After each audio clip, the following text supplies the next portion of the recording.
podcast, and welcome to Buena Vista. My name is Heather. I am the maker, knitter, designer, and now dyer behind oileánach Knits. And yeah, we've just moved to Buena Vista and we've only been here a couple of days. We're still settling in very much, but I have another shop update coming for you with naturally dyed yarns that I'm really excited about, and that will be released on November the 6th, 10 o'clock in the morning, Newfoundland Standard Time, which is half an hour ahead of Atlantic Standard Time. There's a countdown in the stories in my Instagram stories, so if you're looking for that. So yeah, I'm just gonna dive right in here. I'm gonna record a podcast episode in later this afternoon, so I'll get more into chatting and talking about the move and all of that stuff then. But for now, we are just here for the yarn update. Yeah, so I have got, how many of these? 1, 2, 3, 4, 5, 6, 7, 8. I've got 8 colors for you today. And I've used a new base. So this base is from Abinea yarn in Portugal. It is 100% rustic merino. It's so lovely. I've worked with this before. The lovely Marisa sent me some of this yarn to try about a year ago, and I decided to start using it as a dye base, and I'm really excited because when I think about, creating yarns for people, I wanted very much to be able to create bases that I would be really excited to knit with myself, and I wanted to be able to use single origin sheep that were well taken care of and I could really kind of connect to the story with. And it was hard to kind of make that happen with Canadian wool, even though I would very much like to keep trying. I just kind of lacked the resources, and yeah, so this comes from Marisa of Abinea Yarns, her neighbor's sheep, and they are all from the same flock. They are small batch, it's a small farm. I don't know if they have an organic certification, but it's definitely sustainable, well cared for sheep. And yeah, so this is 100% merino from the Marvâo, I hope I said that right, region of Portugal. And it's not superwash treated, there's no plastic, it's very much the hardy merino sheep in their natural environment, and I'm really excited to have worked with it. And the dyes are all things that I created with foraged plants throughout the fall months. So I found it really interesting to be building kind of a fall color palette using the plants that were available to me to harvest in the fall, and kind of seeing, there's no bright oranges or reds or anything like that in here. So it's very interesting to see what a fall color palette looks like in kind of more natural terms. So without further ado, let's jump in. This one I was just showing you here. This is mahogany. See if I can make sure you're getting a good view of it. Oops, no, this way, yes. So this is, I've called it mahogany. It is a lovely kind of peachy, faded rose kind of color. If you know, reds are some of the most difficult dyes to achieve in natural dyeing, and So I'm really proud of this. I've got another red as well. And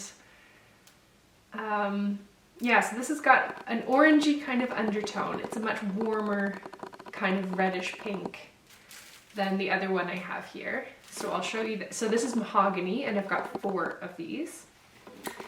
And then next to that, we've got, what is this one called? Pinot, because it reminds me of like a wine stain. It's not, that's not what I used to create it. I realized that most of the names that I gave to the skeins sound like things you could dye with, but they're not indicative of what they were dyed with. Yes, so this is Pinot here. Let me just make sure I'm in frame. Pinot. Come on, focus up. There you are. This is Pinot. Nope, I'm out of focus again. This is Pinot.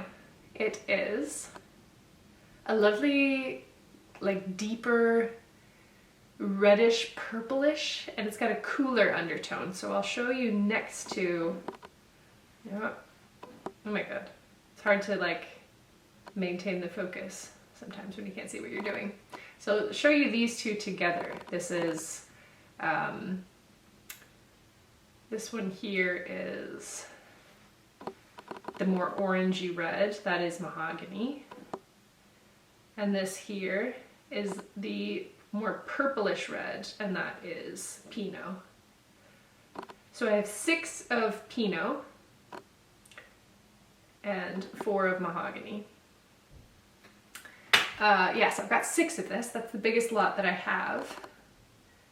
And I think that would make a lovely project if you wanted to make like a really big shawl, or maybe a colorwork jumper with like a neutral. I think that would be lovely. So those are my 2 reds. And then I'll show you this one now. This is rose water. And I have, how much rose water do I have? I've got 4 of this as well. And this is a lovely like light peachy pink. And so I think that would make a nice contrast color with either of these. Oh my gosh, I'm having such a hard time figuring out which direction to go. Yeah, so I think that would make a lovely contrast color if you wanted to do something with color work. So this is rose water. And continuing in the kind of reddish sphere, this here is going to be hard to show the color of properly. This is elderberry, because that's kind of exactly the deep purple that it is. And again, like a natural deep purple with locally foraged materials. Like I didn't order in any of the kind of famous dye plants like mad or anything like that. So that's why I'm so proud of them, because I managed to make them with all local plants. So this is elderberry, and I have 4 of these as well. And I think this would also look lovely in some color work with a crisp white or something. And then I have warm gray, which is, well, it's very much a warm gray. It's a sort of medium darkness gray that I over dyed with some warm tones, and it's got a bit of a yellowish undertone to it there.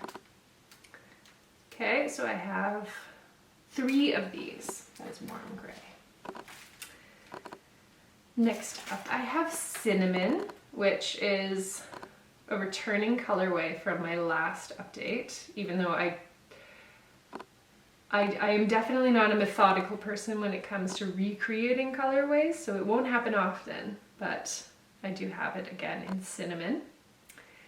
So that's 5. I've got 5 of these, so that's enough to make a bigger project as well, maybe a vest or a colorwork sweater, or a sweater for a small person. So yes, I've got 5 of these, and that's cinnamon. Now I have another really fun one here, which I've called mauve, and that's another bit of a purpley color. Oh, where are my two? Right here. So this is, I've called it mauve. It's a really kind of taupey, beigey color with a bit of a purple undertone. And this was a real surprise to me. Let's just say that it was not the color I thought it was going to come out. But I love it nonetheless, and I think it's really lovely. I have 2 of these only.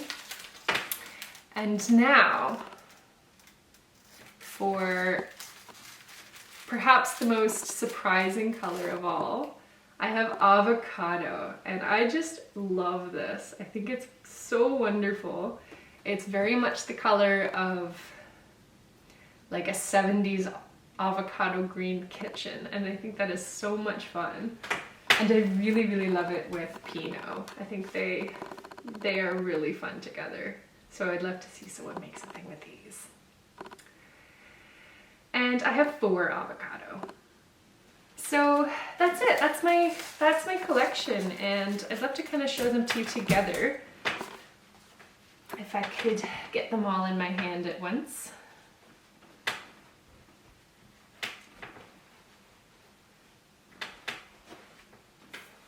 So here you go. There they all are. And I just think they're so much fun. I had such a great time creating them, and I love how soft they are and how rustic they are, even though they're merino. And yeah, I've used this base before to knit hats with, and they make really comfy hats. And there are lots of really fun accessories you could make with them as well. So the ones that I have a slightly bigger amount of is Pinot, which is this one here I showed you. I've got 6 of these, so I think that's enough to make a shawl or a vest or something fun. I think a color work vest like Ktaqmkuk's Forest Keys vest, I think would be gorgeous in this with the rose water as your contrast color. If anyone wants to do that, I think that would be beautiful. And what is the other one? Cinnamon. I've got 5 cinnamon, which is like a really lovely, warm, toasted brown. Yeah, so I don't think I've mentioned the weight, which is unhelpful of me. So these are a sport weight. They're a bit closer to a heavy fingering, kind of like, they are 180 meters per 50 grams, and they're 50 gram skeins. So they would be similar to finool, which is 175 meters per 50 grams. So anything you're using finool for, you could probably use this guy for. I would not recommend them for socks, because merino is typically not a good sock yarn. It's considered too fine, and it wears through a bit faster under like heavy wear. This is also a 2-ply woolen spun yarn, and it's a fairly loose spin, so that makes for a nice lofty knit. It'll make the things feel really soft and cozy, but it doesn't make it as durable for socks specifically. But it would make really cozy next to skin garments like cowls or hats or mitts, things that you'll be wearing really close to your skin. Yeah, so these are my colors for November, and thank you so much to anyone who's encouraged me to kind of pursue this, because I think of all the things that I create, and there's lots of them, this has been one of the most joyous, and it makes me feel like a little woodland nymph stirring my pots of leaves and dyeing yarn. It's just so much fun. It's so rewarding. And so I just wanted to thank anyone who supported me in this, and yeah, I hope you find I hope there's a color here that you love, and I hope it inspires you to make something really cozy. So the shop update will be live on my website, oileánach.ca. The link will be below. The update will be live at 10 o'clock a.m. Newfoundland time,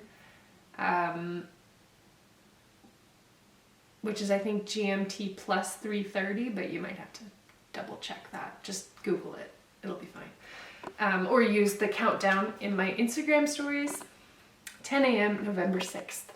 Thanks so much. See you soon.